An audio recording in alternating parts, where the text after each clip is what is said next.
I'm not joined by my Uncle Daryl because he had to have work in a few hours, but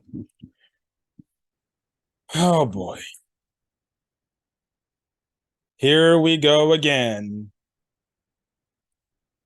The Chicago Bears lose yet another game to the stupid Green Bay Packers. This time, Aaron Rodgers isn't under center for the Green Bay Packers. It's Jordan Love. And to be honest, Jordan Love, I would say, had a decent game. Now, you can look at the stats and everything and say, oh, he had a great game and everything. Please. You break this game down, it was more of the Bears beating themselves and the Green Bay Packers beating themselves. Now, the one thing you can say the Green Bay Packers have the Bears beat is definitely in their talent department, especially when it comes to the trenches. Um,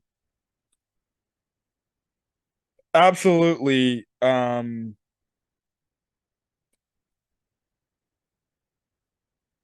have no words. I just have no words. Absolutely no words for what I just saw on my screen today. This had to be one of the most embarrassing Chicago Bears losses I have seen in my entire life, if not the most embarrassing. If you watch my post or my NFL week recap predictions on the channel, when I talked about this game, I specifically said, now my Uncle Daryl was also on that video, but he's not here today. I said specifically that this game is very much important in terms of not only turning the tide around for this rivalry to be the dominant winner, but make a statement saying to the Packers, we're not going to be your stepping dogs anymore. And also make a statement to the NFL saying, listen, we're here, we're coming. We may be a year away, but we're coming. I guess to steal a phrase from what's his face? To steal a phrase from Deion Sanders, we're coming. Well, I'll tell you one thing: the Bears definitely, for shits and giggles, they ain't coming because let's be honest, what I saw today on my screen was exactly what I saw last year. Simple, simple, simple, simple. The Bears make it competitive for a few quarters only to get their asses blown out. You occasionally see third and longs given up multiple times in a game. You see the trenches, just like last season, not very much different. I thought the offensive line would at least be a little bit better, but holy hell, the offensive line looked absolutely atrocious. If not, they looked exactly like the same exact offensive line from last year in terms of play. Justin Fields was under duress, under pressure. He couldn't even he couldn't even have the typical drop back pass and given ample enough time, like Jordan Love was given in today's game. Defensively, you just get destroyed in the trenches as well. The defensive line cannot get no pressure or get no pressure on Jordan Love on drop back passes, and the defensive line doesn't get enough. And the defensive line doesn't get enough push to stop the run. Oh my God. I'm going to turn off all my damn notifications. Whatever. Anyways, as I was saying, your defensive line isn't getting enough push to be able to deter whatever run game the Packers have. As I change up my freaking video camera settings because I can tell I'm like behind. So whatever. Okay, cool, whatever. I don't care. I'll go this old original ratio where it might whatever. I don't care anymore. So your defensive line completely gets blown up, and you lose the battle in the trenches. And the Packers obviously can run the damn ball really well because they have a great offensive line, and that's basically it.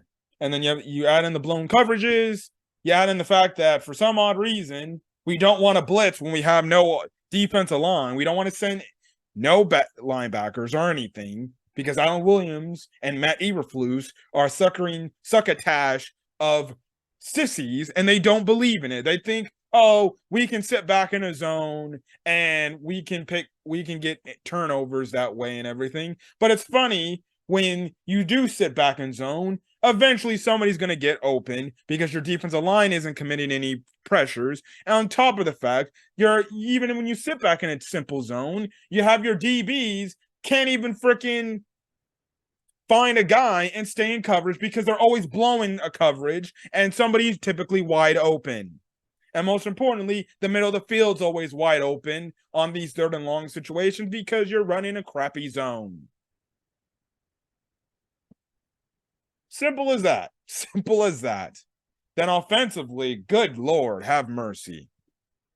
You know, it reminds me back last year when people were afraid about Luke Getsy and everything, and people spoke so highly about Luke Getsy.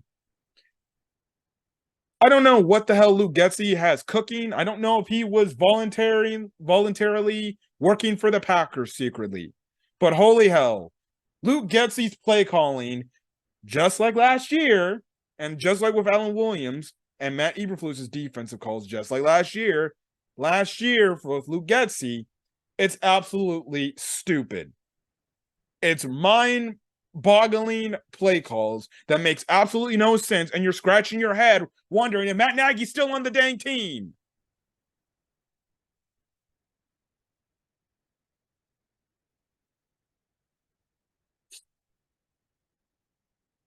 I don't know. The Bears look good for about a quarter, and then a few drives in the second quarter, and then after that, it went from shits to giggles.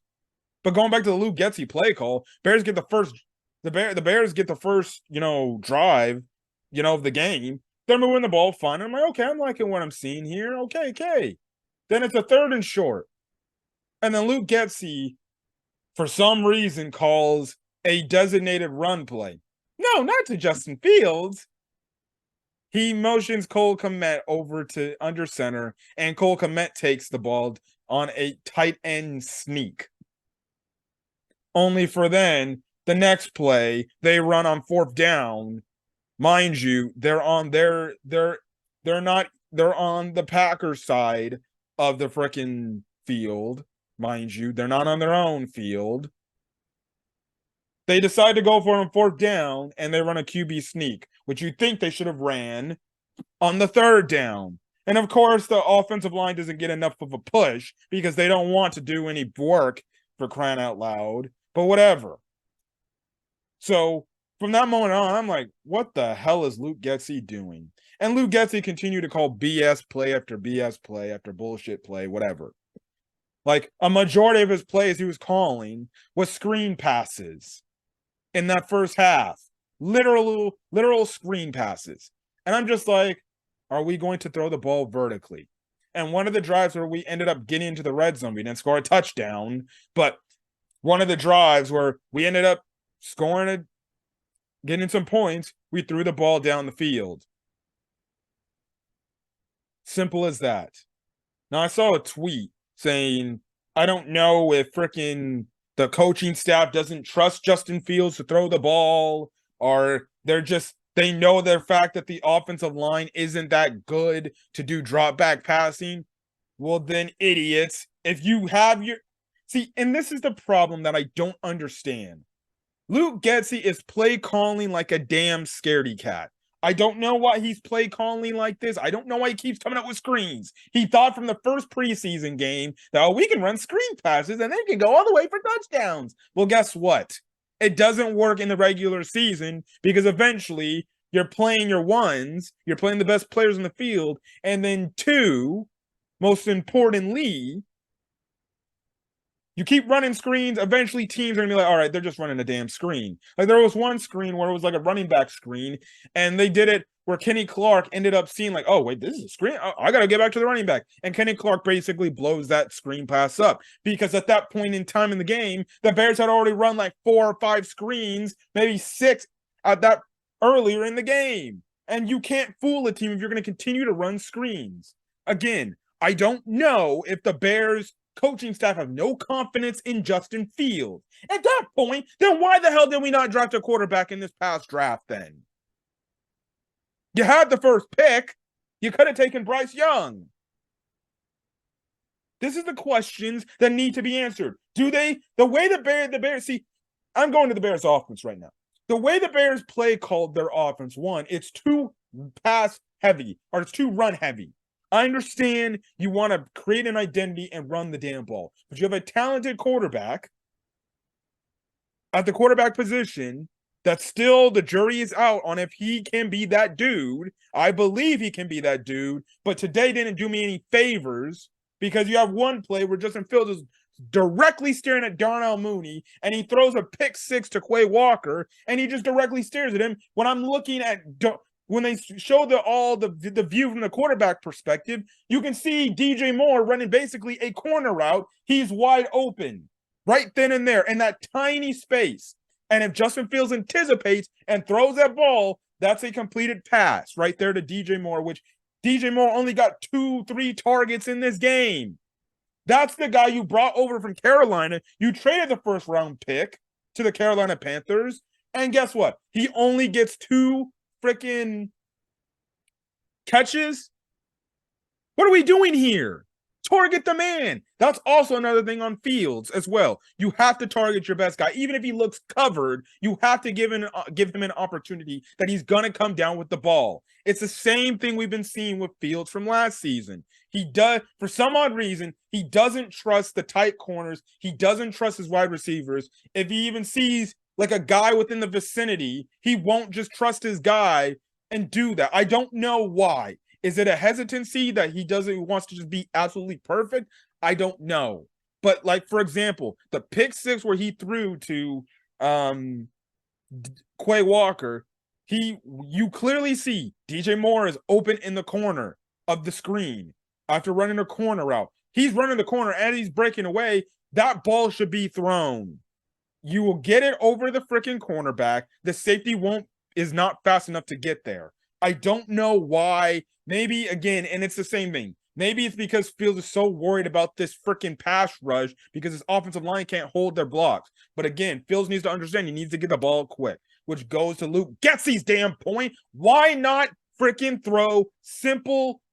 have simple route trees, and then as you go, you open it up. Play action pass. We barely saw play action pass in this game too. And I don't know what Luke Getsy is doing. I seriously don't. The way he is play calling shows me he has no confidence in Justin Fields to be a drop back passer and throw the ball. Or if anything, use Justin Fields' legs to his advantage and come up with good routes. I don't know. They're play calling scared. And it's like I just said a few minutes ago. If you had your concerns about Fields taking the next step, what are we doing here? You should have just drafted the core. You should have drafted Bryce Young or you should have drafted CJ Stroud. Plain and simple. But no. So the play calling offensively has to be better. I don't know what Luke Getsy was thinking or doing, but it wasn't good. It wasn't good at all. Like, I'm sorry, but it just wasn't good. It wasn't good enough. So it's just bad. It's just bad. The play calling was shitty. And Matt Eberflus has to take some ownership on himself, and he has to take some ownership and get in Luke Getsy's face and say, dude, we need to throw the ball vertically down the field. And mind you, when the Bears, I guess, are somewhat still in it, but you could tell, like, okay, this game's over. It's done. It's donezo. We're still running the ball. We're still freaking doing screen passes. And it's like, you're not making the Packers feel scared. And if anything, the Packers are just like, these guys are scared. Absolute pathetic. It's embarrassing, man. It's embarrassing. Let's get to the offensive stats for the Bears. Justin Fields, 24 for 37 for 216 yards, 1 TD, 1 interception. Got sacked 4 times. Nothing I can say. And again, most of those freaking yards he got or garbage time yards. Like when the game was serious, he only had like 100 and like some 100 and like 10 or 120 passing yards. Like now, I'll give it an aberration because most quarterbacks, in this in this week one struggled so far. Like Joe Burrow had an abysmal start today, and he just got paid. Jalen Hurts didn't look too good himself either this week. What is it? Mahomes, albeit it's more on his receivers that they didn't do anything. He didn't look real good on Thursday.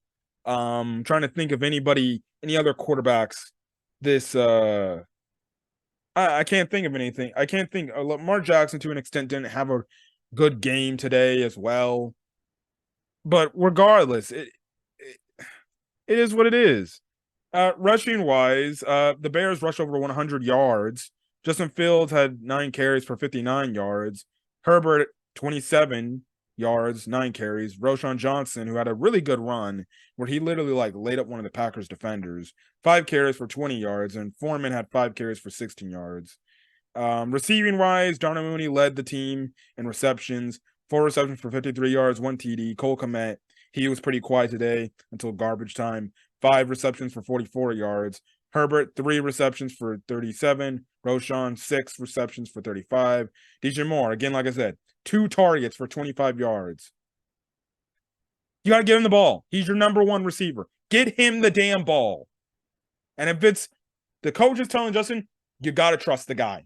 Trust him. Even if it looks locked up, look it. Like there was one freaking play when they were going for the 2-point conversion. Fields throws it. It's a very contested catch. DJ Moore still catches the ball, even though he's out of bounds, but he still catches it.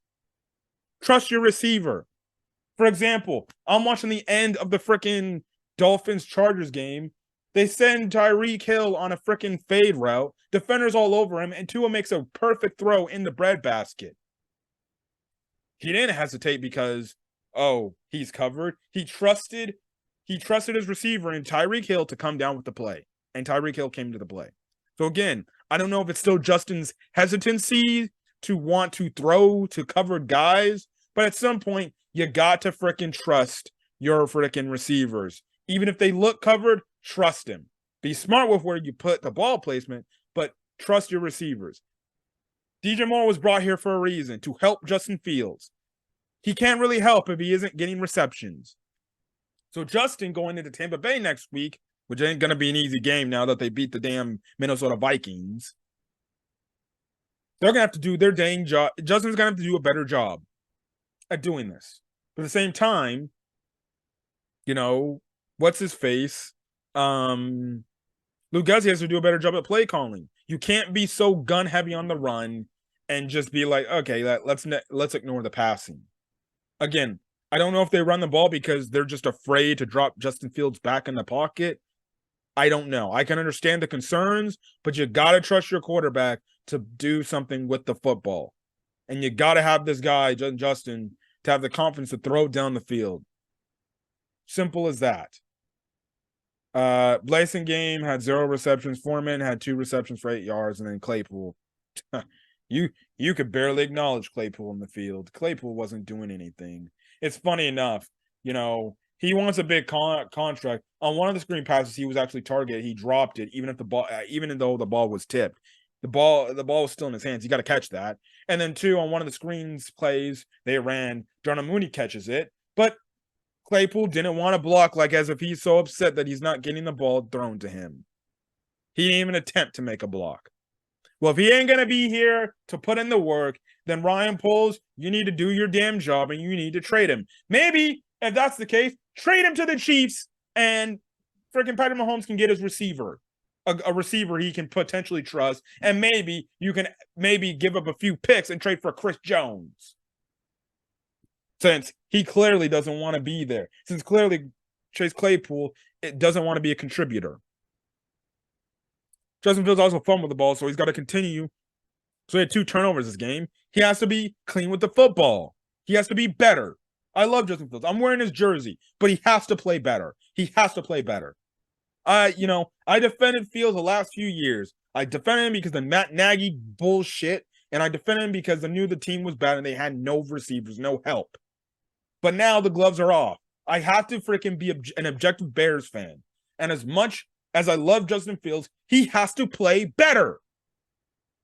He cannot be doing this right now.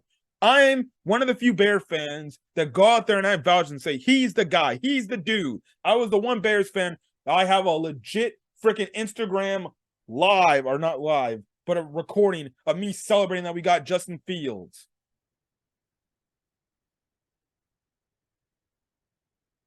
And he really hasn't proved anything. I understand the verdict is still out, but so far it's not good looking good. Now, I'm not going to freaking just doom and gloom and everything because it's 1 week into the season, but it's just got to be better from him. He can't be starting his receiver right down the middle of the field and have backers do this. Because let's be honest, teams are going to predominantly going to stay in the zone coverage, and they're going to say, okay, Justin, beat us with your arm. Because they're going to have a spy typically, and they're just going to be dropping back in the zone because they know the offensive line is pretty poor, so we can get home with our front four. So there's no need to send a blitz. Yeah, we'll send a blitz every now and then, but we don't really need to if we don't want to. We'll just sit back in the zone. You try to beat us with your arm. And trust me, that's what Tampa Bay is going to do. Now, the only difference is Todd Bowles is going to be blitzing from the game, from the jump, because Todd Bowles loves to blitz. So they're predominantly going to be playing they're predominantly going to be playing man coverage and with occasional zone, but they're mostly going to be blitzing. So again, that game that looks so winnable, probably against the Tampa Bay Buccaneers, does not exactly look so winnable. So there's a good chance the Bears might actually start 0-3 to start the season off. We might actually start 0-3 because reminder, after Tampa Bay, we got to play the Kansas City Chiefs in Arrowhead. And after seeing today's defense, that doesn't exactly make me have a vote of confidence that we can shut down frickin' Patrick Mahomes for a few drives. Offensive line has to be better too. Braxton Jones was terrible today. He had three penalties, 1 false start, 2 holdings. Huh. He's a 5th-round draft pick you took, and you were so high on him, right? I like Braxton Jones, and he gave us, and again, you can say I'm overreacting, and I probably am, but that just goes to show me how upset I am that we lost another game to the damn Cheeseheads. This was supposed to be the time where you change it. But basically, Jordan Love looked like pedestrian Aaron Rodgers, basically. That's what he looked like, to be honest. But the Bears truly, and honestly, they beat themselves. Offensive line couldn't block for their running backs. Offensive line freaking couldn't block for their quarterback. Braxton Jones was bad. The interior of the offensive line was not good. Lucas Patrick and Whitehair were not good. I think Darnell Wright was probably, and Nate Davis too. Nate Davis didn't look particularly well as well. I didn't see much of Nate Davis, but he didn't particularly look well either. I think Darnell Wright, I think Darnell Wright was okay for the most part. I think he only got beat like one time to, I think, Rashawn Gary or something like that. But other than that, I think Darnell Wright was, like, surprisingly enough, the best offensive line player of the day today. But, Braxton Jones, he didn't look too damn good. Nate Davis, he likes to take off a lot of practices. Ninja, get your ass in practice. I don't know what the hell these personal reasons are, and I'm not going to judge the man if he has serious personal issues in his life. But if the guy is not practicing and he's out for personal issues, why is he on the practice field able to hug Matt Eberflus? This is the shit I'm talking about. Hold players accountable. Does Nate Davis have something so personal that he's going through that he can't practice, but he's able to show up for the practice and not be wearing pads? He didn't show up and he didn't do his job. So that's the thing. And I don't know if it's because Tevin Jenkins is clearly out that, hey, he might be the heart and soul of this offensive line, but you can't rely on an injury-prone player in a Tevin Jenkins. That's why I continuously and always said that even though I respect Ryan Poles for what he does in terms of preserving money and spending very carefully and everything, at some point you have to open up the checkbooks and you got to pay for the trenches. You saw the mismatch the Packers had against the Chicago Bears. Their offensive line could block while their defensive line could hit home, and they can honestly rush forward and still get to the quarterback. You have to invest in the trenches. And clearly the Bears still have the same issues from last season. Transitioning to the defense, which was also atrocious today. I really can't have any. I honestly can't really say anybody stood out today. The entire defense looked bad. If you give up 38 points to a guy that's basically making his, like, let's be honest, his second career start probably. Like, come on now. You can't do anything. The defensive line can't. I guess okay. Maybe the only one player I guess I can highlight is probably Ngakoue. I thought he played a solid, good game. But after that, everybody else dropped the ball. The rest of literally, it was Ngakoue and then everybody else on defensive line. Nobody else. Nobody else on defensive line made a play. Nobody else. Not Justin Jones, not Zach Pickens, not Javon Dexter, not Robinson. Nobody did anything. Billings didn't do anything. You name it. Ngakoue, he got a sack, even though it was more of a coverage sack. But he got a sack. He had a nice play on a run. But other than that, nothing happened. Didn't do anything. And again, I asked, why were we not overpaying for some of the best defensive linemen? Sometimes you got to open up the checkbook, Ryan Poles. You got to do that. You really want your team to improve in the trenches so much, you got to pay. Pay up, my guy.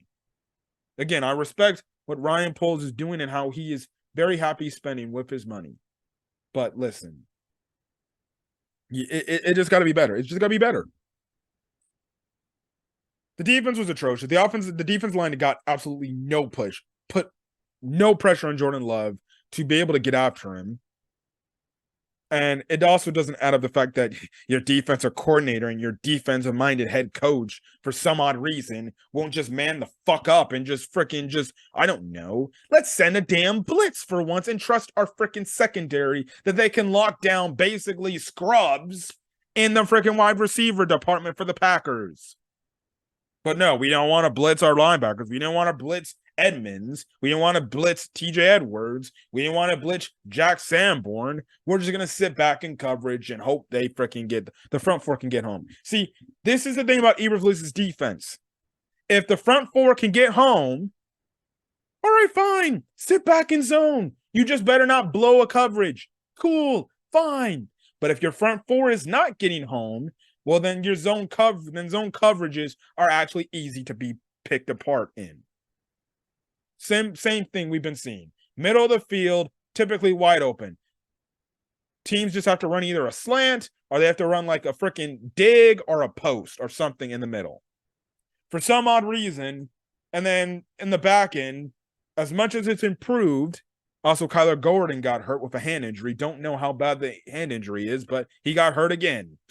So Kyler Gordon is hurt. So now you got to put in another DB who's an unknown. Whoever that is, I don't know. So Kyler Gordon is out because of injury. But whatever. Anyways. Continuing on. But like I was saying in the zone coverages, I don't, for as much as improved the secondary is, they sure as hell have a lot of coverage bust. Or they take poor angles, a.k.a. Eddie Jackson in coverage, or Jaquan Brisker in coverage. Like, holy shit, man. Like, defense gets picked apart deep. Whether it's always third and long. Every time I saw it, Jordan Love was able to complete it. Ball blows and busting coverages. Like, seriously. I coach football. I run a zone. In our zone defense is pretty simple. Just don't get beat deep over the top and make sure you do your responsibilities. Is Eberflus's zone concept so, like, is it really that tricky to understand? Because holy hell, man, there is so many coverage busts in this game alone that you're just scratching your head. You're just like, what the hell? I'm like, is this zone defense that complex to why they just have so many busts in coverages and there's a wide open player from the opposing team right then and there, open? Is this zone defense really that complex? Because personally, even though I'm only coaching the high school level, zone defenses don't seem to be that complex to understand. You just have your zone. Find a player and move with them. But it's also too, it's like when they run these zones, they have a player cross their face, whether it's the linebacker or the safety, predominantly the safeties, they just let the guy go run across the face. Ninja, go follow him. Like they're on the one touchdown play, just the Packers got to start the game off. Dude, I forgot Dubs. He just runs basically an in route, a freaking like mini slant/post. And Eddie Jackson's more worried about the guy coming out to the flats that Jalen Johnson has covered up, anyways. And he takes one wrong step, and next thing you know, Dubs is wide open. I'm like, why are you paying attention to that guy? That's not your guy. Get on the guy that's coming your way. That's your man. And basically, in a zone concept, you find your freaking receiver. If you're a defensive back, you get in your zone, you find your DB, and you find your receiver, and you lock in if you're a defensive back. But for some reason, the Bears I don't know what goes on in their meetings, in their defensive meetings, but it's absolutely atrocious. That just goes to show you Alan Williams and Matt Eberflus are not the dudes. And again, as I'm ending off this video, it's just embarrassing. Embarrassing to lose to the Green Bay Packers yet again. This time, Aaron Rodgers is not there. It's freaking Jordan Love. And of course, they cut to the camera where Jordan Love's like, not one, not two, but three. And it's like he's talking shit like he's Aaron Rodgers all over again. And like I said, Jordan Love, to be honest, you can look at the stats. Oh, he looked really good. He played a pedestrian game. I'll give credit where credit's due. He made the plays when he had to make the plays. He made the plays when he had to make the plays. When it was time to make a big third down conversion, he stepped up. He made the big down conversion. He made his throws. So I can't really I got to give credit where credit's due as much as I don't want to. I have to give the credit where credit's due. He stepped up when his team needed him, when they put the ball in his hands, and they trusted him. That's what the play calling did. On the other end, you have the Bears with Luke Getsy. I don't know what he's doing. He's calling BS plays, and he's also calling play calls that, in any perfect sense, looks like he's not trusting Justin Fields. I don't know, man. But then Alan Williams and Matt Eberflus's defensive calls, I don't know. Your defensive-minded head coaches, and this is more than Eberflus, you're a defensive-minded head coach, and your defense is getting gashed. 38 points in your home opener to your rival. Basically, a rival that everybody in the building hates.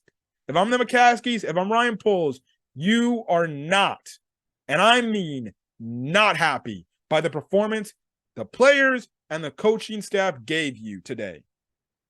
Because for once, you had the feeling we can actually win this game. But no. If I'm the McCaskies, even though they're incompetent, and if I'm Ryan Poles, especially Ryan Poles, I am not happy. I'm not happy. I bring freaking Matt Eberflus into my office first thing in the morning, and I say, dude, that was an atrocity. Get it fixed next week by next Sunday against Tampa Bay. If nothing, and see, at that point, if I was that, I'd be like, I don't care if we lose. The team just needs to play better, needs to improve better. And if it's not going to improve, then your ass is going to be gone. Simple as that. Simple as that. And Ryan Poles, he will have to make that tough decision. And I understand the team might not be good, and you might be firing a coach into their second year potentially. But listen, if it's looking exactly the same like the previous season and it's not looking any better, well, then you have nothing else to blame. Yes, you can blame some players for not stepping up and doing their jobs. You have nobody else to blame but the coaching staff, because the coaching staff are the guys that are coaching these guys up, developing these players up to get better. Luke Getsy, are you doing your job to get Justin Fields better, to get this offense better? Clearly, from today's play calling, you are not. Alan Williams, Matt Eberflus, are you doing your jobs to get this defense better? Clearly, you're not. And if it progresses, it doesn't happen. Chris Morgan, the offensive line coach, are you doing your job to get my offensive lineman that I draft, that I signed, better? Looked exactly like last year. Defensive line coach, what are you doing how are you coaching these guys up to get pressures, to get off these offensive linemen's blocks? No improvements. DB's coach, what are you doing to where You're helping your DBs not get beat in coverage. What are we doing? You know, a lot of Bear fans had their, you know, their their question marks about Matt Eberflus and his whole thing. And Matt Eberflus coming in with his hits principles and everything. Listen, dude, if you're gonna spew this hits principle stuff, your players better be enacting the hits principle. So far, it isn't. What I've seen on Twitter today, people didn't call it the hits principle; they called it the shits principle. And where's the lies in that? Because right now, his hits principle is the shits principle. So, like I said, man, the Bears fans, media included, as much as I don't like Chicago media, and I know they like to thrive with negativity, but a lot of people had their reservations, had their question marks about Matt Eberflus. Like, even back when you go back, the whole hiring was weird because Ryan Poles got hired, and then only like a week later, Matt Eberflus is hired, and it's like, are we sure we went freaking are you sure we didn't want to do any other interviews? You just went with the guy, Matt Eberflus, not proven head coach that hasn't done anything. And again, like I said, you know, I truly feel like they went defensive coach because they were so afraid that Matt Nagy was an utter failure. Go back and look at in Bears history. When Lovie Smith got fired, what did they go to? They went to an offensive-minded head coach in Mark Trestman. That failed on epic proportions. What did they then go back to? John Fox, who was a defensive-minded head coach. When John Fox absolutely butchered and failed as well, what did they go back to? An offensive-minded coach from Kansas City and Matt Nagy. When the Matt Nagy shit failed, what did they go back to? Defensive-minded coach. Mind you, with a young promising quarterback, they went defensive-minded.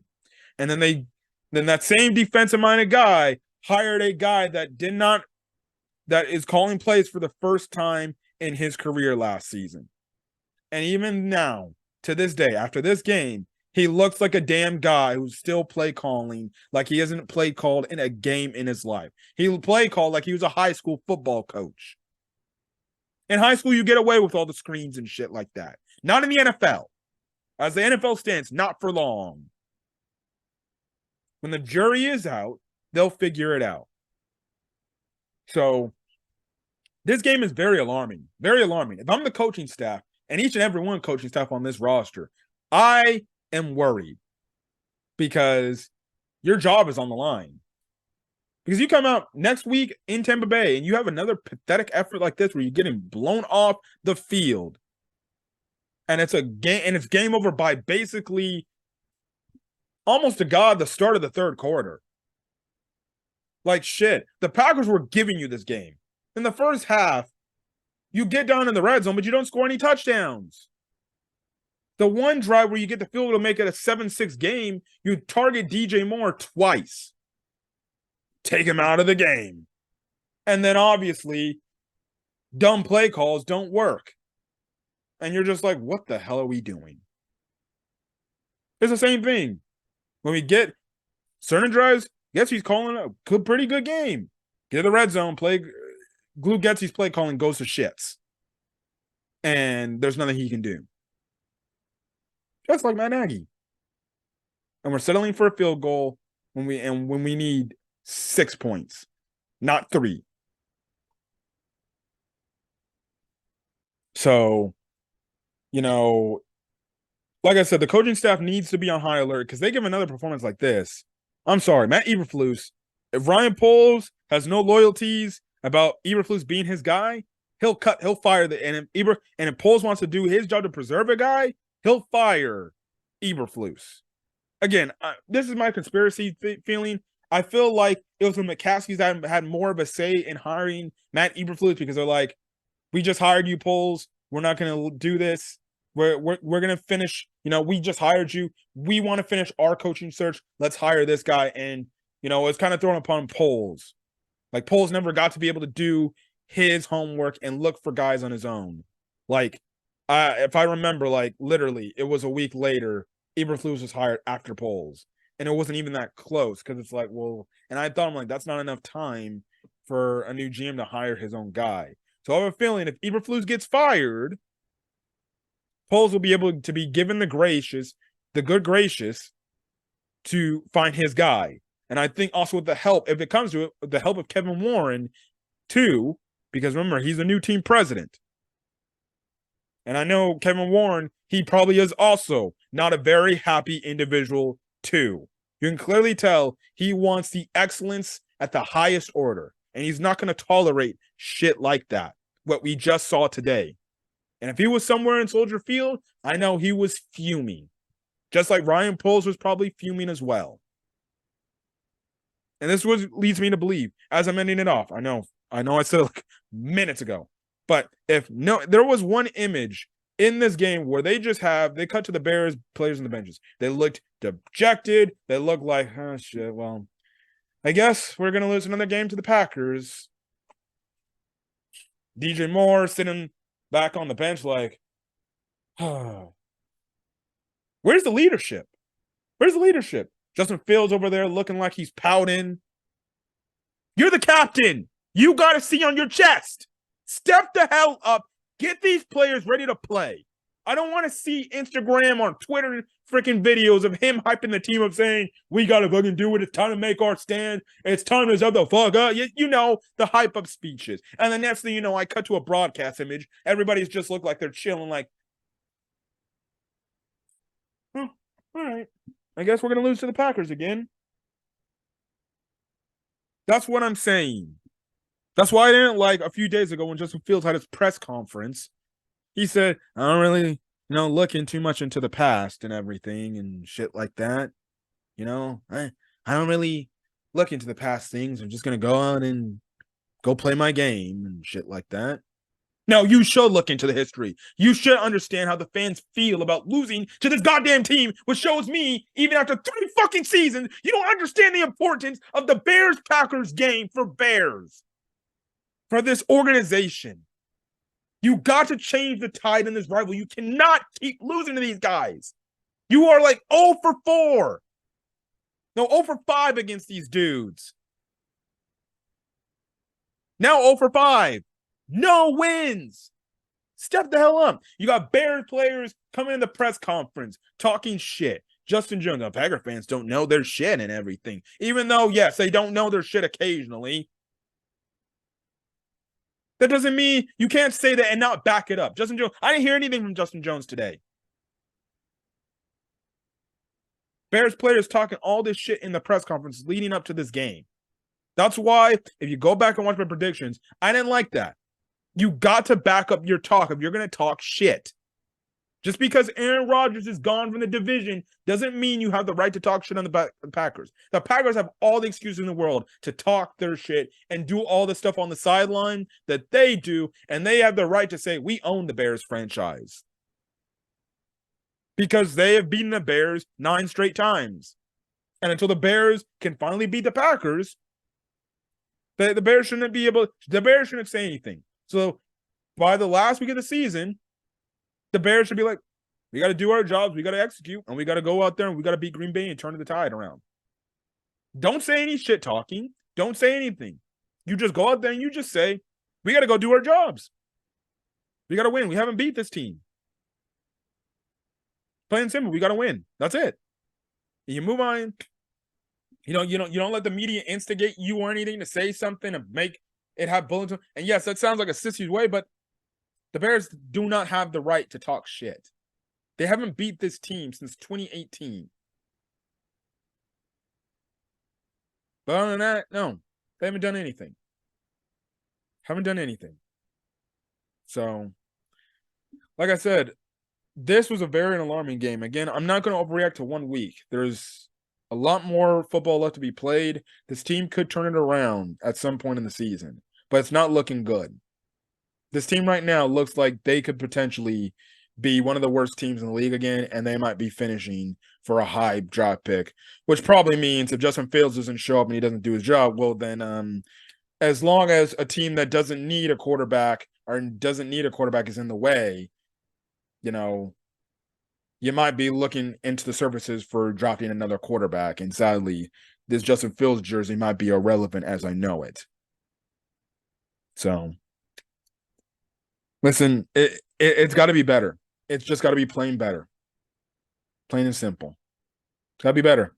They got to play a better game against Tampa Bay Buccaneers, who had a very good win on the road against the Minnesota Vikings, who continue to show their ineptness as an organization over there in Minnesota. But it's not going to be an easy game. Not going to be an easy game. Just because Baker Mayfield is there doesn't mean anything. He's still got great quality weapons, and Mike Evans and Chris Godwin. The defense is still pretty good there. You know? And hey, this could be one of Fields' revenge games where he can get back from the shit that happened to him back in his rookie season when he got beat the hell out of. But after seeing this game, it might be a rinse and repeat of that game 2 years ago. So, I don't know, man. I don't know. It's not looking good. The Bears potentially have a chance to actually start the season 0-3. Because I'm sorry, after I watch this defensive performance, when we go to Arrowhead, we ain't beating the Chiefs for crying out loud. We ain't beating the Chiefs. And they're saying freaking Travis Kelce injury is not as bad as what they were initially saying. So that only means that he will be back by week 3. So the Bears could be potentially 0-3 by the time we get to Kansas City. Or by the time after Kansas City is over. By the time we get to week 4. Man, it ain't impressive. And that ain't going to be good. And like I said, if the losing continues, well then, I don't care if he's in his second goddamn season. I don't give a shit. Matt Eberflus will and should be in the hot seat. Because like I said, there's only so much this hits principle can work if you're continually getting your ass beat and continually getting your ass blown out. And then it'll even be even more damning if the Bears end up firing Matt Eberflus, and then their next head coach hire is an offensive head coach. Because that only means, well, that head coach doesn't succeed, then we're going to go back to a defensive guy. But all I can say is it just got to be better on all fronts. The players got to step up. They got to do their jobs. Justin Fields included, as much as I love him. And the coaches, they got to step up. They got to do a better job at coaching these players up, getting these players prepared, and flat out game planning better and calling better plays and having confidence in these players with these plays. They're still coaching as if we have a terrible tanking team. This team may not be as good, may not be a playoff team. I don't think this team could be a playoff team. They might be a playoff team, but they could, but they're probably not. I said they're probably going to go 7-9 or maybe 8-9 at the slightest. Or 7-10 or 8-9. I don't know. Whatever. Simple as that. It's got to be better. It's just got to be better. Plain and simple. Otherwise, heads will roll. People's jobs will be on the line, and they will be gone. And the Bears will have nothing but to blame but themselves or anybody else. And it just sucks. As for Bear fans, it sucks for the Bears fans that went to the game today. They thought they were going to get something different, but no. It's always this thing in the offseason. We get all this hype and shit like that, and then regular season comes around, and it's just like, yeah, so much for all the hype. That's the typical Chicago Bears we know. So, nothing else we can do about it but continue to watch. So, hopefully next week the Bears improve. They play better. Hopefully the coaching staff gets into these players' heads and say, this was not an acceptable performance. And they got to do better. Shit, I have it tell these players, come to the office first thing in the morning. We're gonna get this shit corrected and we're gonna get this shit fixed. Shit, I would appreciate Ryan Poles and Kevin Warren come down and just be like, what I just saw on that field yesterday, unacceptable. Unacceptable. That can't happen. Can't happen. So I know the upper heads in the Chicago Bears organization, they are not happy, probably just like the fans are. But it is what it is at the end of the day. So we'll find out. We'll find out what's gonna happen next. But anyways, catch you guys in the next video. If you guys like the video, leave a like. Put in the comment section your thoughts on this terrible Chicago Bears loss. What do you think the Bears should go on from here on now? You still have your skepticisms about everything and things like that. But I'll be back for NFL Week 2 predictions and Week 1 recap with my Uncle Daryl. Again, my Uncle Daryl couldn't show up because he had to do work. But he should be back next Sunday because we have like for Pacific Standard Time a 10 a.m. game. So we're one of the first few games to show. So yeah. But anyways, sucks. Bears lose again to the Green Bay Packers. Sucks.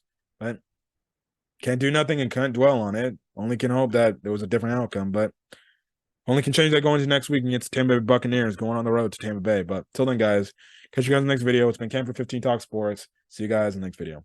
Peace.